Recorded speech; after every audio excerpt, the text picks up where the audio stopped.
Jumpa lagi dengan Josephine yang lucu. Kali ini akan membawakan review dari game Squaresoft. Memasuki era konsol PlayStation, developer Squaresoft telah menjadi salah satu developer game terpenting untuk sebuah sistem. Apabila para gamer mengingat masa launching PlayStation, salah satu kudeta terbesar yang dilakukan oleh Sony adalah merekrut Squaresoft untuk merilis game RPG Final Fantasy VII untuk konsol pertama mereka. Di era PlayStation, Squaresoft merilis belasan game RPG untuk sistem tersebut, guna tetap menjaga supaya gamer tidak bosan dengan style RPG mereka. Game-game Squaresoft memiliki subgenre RPG yang berbeda-beda.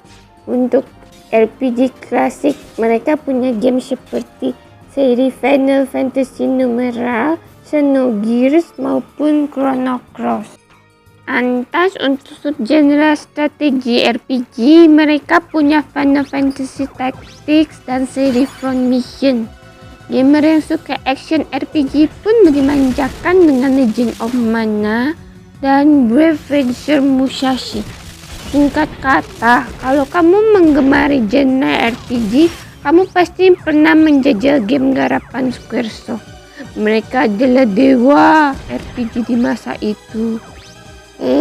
Tetapi Squaresoft tidak mau hanya dikenal sebagai developer satu genre game saja. Dua developer besar lain Jepang bagi PlayStation, Capcom dan Konami, dikenal memiliki variasi berbagai macam genre untuk game-game mereka. Squaresoft sadar kalau ingin meningkatkan pamor mereka di mata dunia, mereka perlu melangkah keluar dari zona nyaman mereka dan menciptakan game-game yang tak melulu berkutat di dunia RPG. Itulah sebabnya Squaresoft pernah bereksperimen menciptakan game Airgaze, God Bless the Ring, dan Trilogy Tobal. Game-game 3D fighting yang mereka rilis di tahun 1996 sampai 1998. Pada tahun 1999, menjelang masa transisi dari PlayStation ke PlayStation 2, Squaresoft juga menciptakan sebuah game racing dengan karakter-karakter dari dunia Final Fantasy. Game ini diciptakan bukan untuk menjadi game racing yang realistis, melainkan mengikuti style game kart racing ala Mario Kart.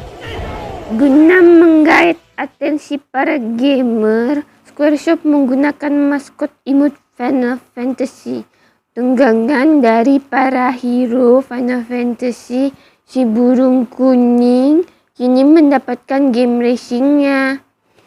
Ini adalah kisah Chocobo berbalap bersama teman-temannya. Ini adalah review dari Chocobo Racing.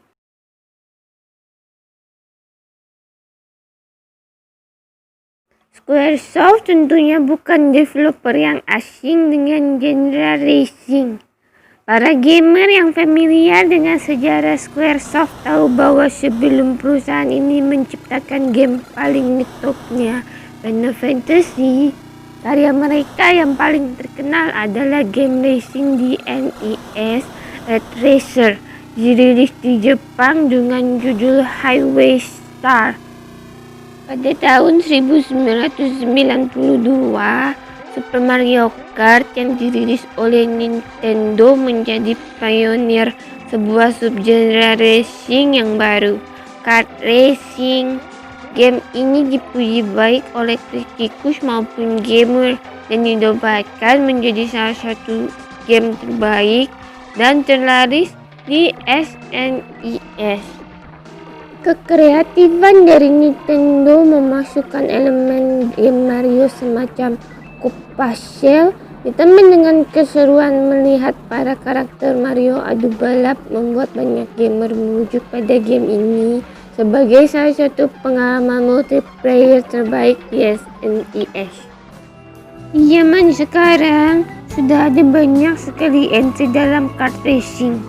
Mario Kart series masih menjadi seri yang paling populer, tetapi berbagai macam franchise juga mencoba peruntungannya dalam genre ini.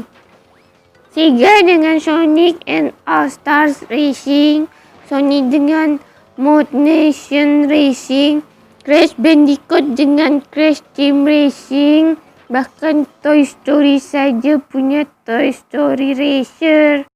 What? What are you talking about? Bebek gak ada yang bikinin ya. Akan tetapi ketika Chocobo Racing dirilis di tahun 1999 dulu, belum banyak game kart racing yang ada di pasaran. Di luar dua entry di Mario Kart Racing, hanya ada Diddy Kong Racing saja entry kart racing yang populer. Dan ketiganya semua berada di platform Nintendo. Squaresoft menilai ini sebagai sebuah kesempatan emas dan menggarap sebuah game kart racing dengan karakter utama Chocobo. Rilisannya pun dibarengkan oleh Squaresoft dengan Final Fantasy 8, strategi yang brilian mengingat publik sangat menanti-nantikan cerita apa yang akan digarap oleh Squaresoft usai Final Fantasy 7 yang revolusioner itu. Chocobo Racing pun memulai balapannya saat dirilis di Maret 1999 di Jepang dan Agustus 1999 di Amerika. Apakah ia sebuah game kart racing yang pantas menjadi primadona di PlayStation? Atau ia sekedar cloning dari Mario Kart Racing saja? Chocobo Racing menawarkan 5 mode balapan yang berbeda. Tetapi 2 mode balapan yang utama di sini adalah Grand Prix dan Story Mode. Dalam Grand Prix Mode, gamer akan memilih 4 dari 10 track yang ada untuk balapan. Ini adalah mode yang paling mirip dengan Mario Kart, di mana karakter yang mendapatkan paling banyak poin setelah 4 balapan selesai menjadi juaranya. Untuk story mode, ini adalah sesuatu yang unik bagi Chocobo Racing. Kebanyakan game racing tidak memiliki jalan cerita di dalamnya.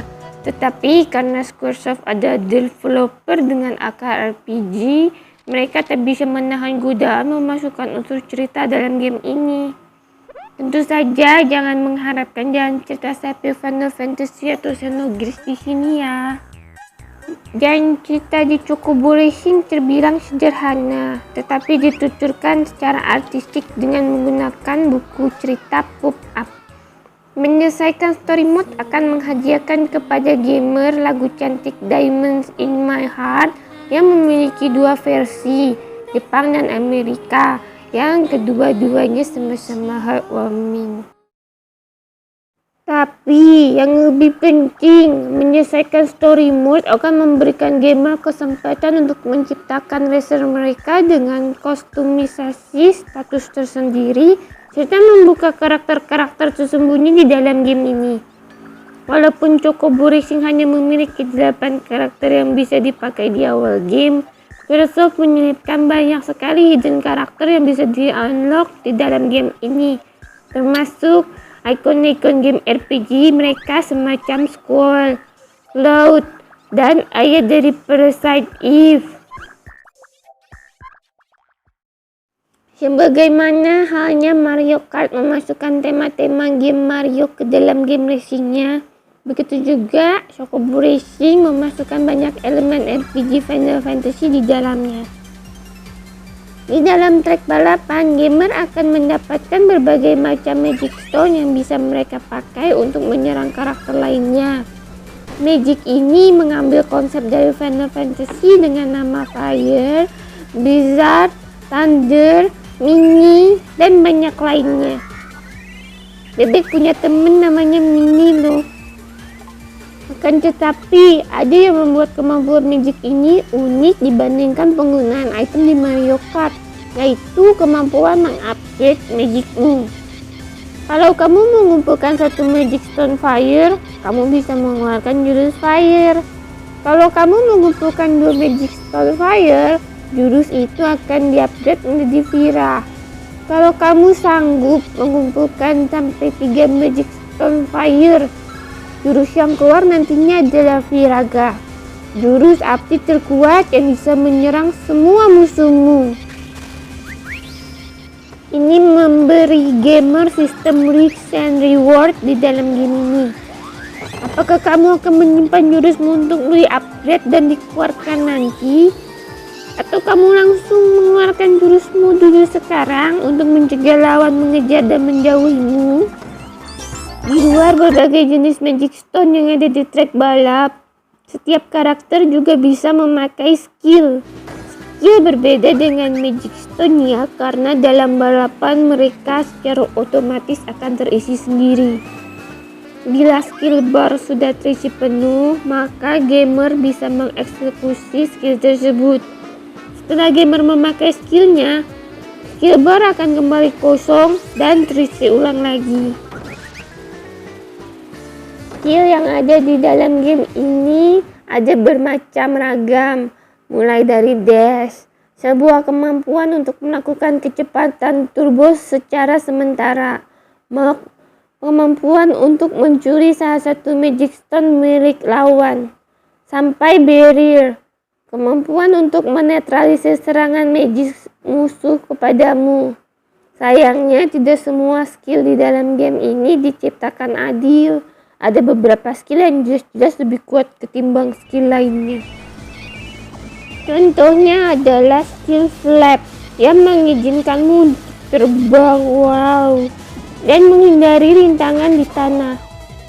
Di atas kertas itu seperti skill yang bagus, tetapi kemudian saya sadar bahwa beberapa karakter di game ini seperti Black Mage, White Mage, dan Bahamut sudah bisa terbang saat bermain, membuat skill ini praktis tak berguna untuk mereka. Ya, Squaresoft memang baru pertama kali menjejar genre kart racing, sehingga game ini memang banyak kekurangannya. Kekurangan paling fatal game ini bagi saya jelas ada pada kontrolnya.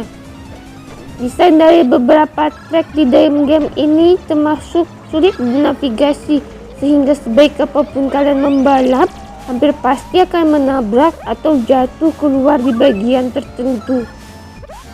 Saya juga agak kecewa bahwa Squaresoft tidak memaksimalkan fungsi multi-tap PlayStation bermain di sini. Kalau Mario Kart 64 yang dirilis 3 tahun sebelum game ini sudah memiliki fitur balap sampai 4 orang, tidak ada alasan Chocobo Racing hanya mengakomodasi balapan untuk 2 orang saja. Kekurangan ini jelas menurun replay value dari game ini. Pada akhirnya, Chocobo Racing adalah sebuah game kart racing yang biasa-biasa aja ya. Walaupun game ini memiliki beberapa inovasi yang menarik, kontrol dari game yang tidak seketat Mario Kart dan kurangnya fitur multiplayer lebih dari 2 pemain membuat saya sulit untuk merekomendasikan game ini di zaman sekarang.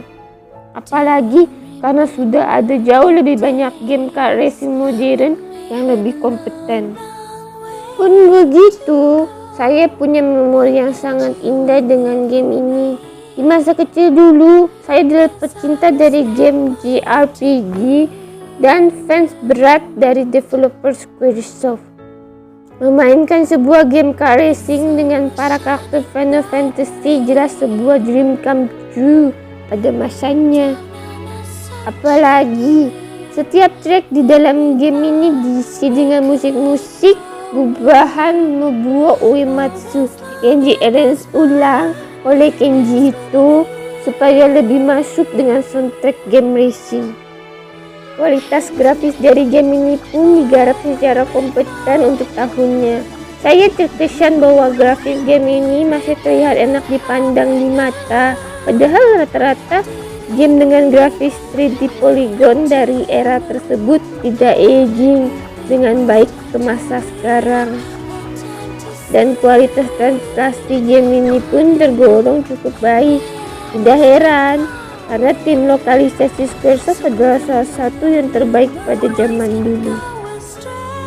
Saya menyayangkan bahwa upaya menggarap sequel game ini, Chocobo Racing 3D bagi Nintendo 3DS, beberapa tahun yang lalu tidak jadi dirilis.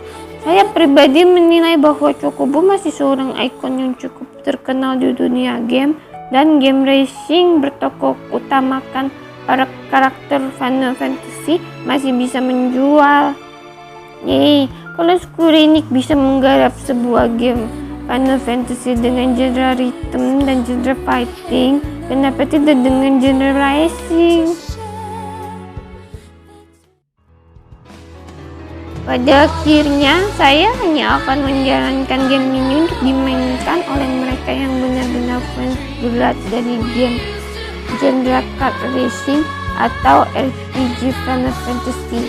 Tenang, ini bukan game kart racing yang digarap asal-asalan semacam M&M Kart Racing kok. Look at that, M&M Racing yang benar saja, dia mah dimakan aja. Tapi ini juga bukan game kart racing klasik semacam Super Mario Kart yang masih fun dimainkan di zaman sekarang.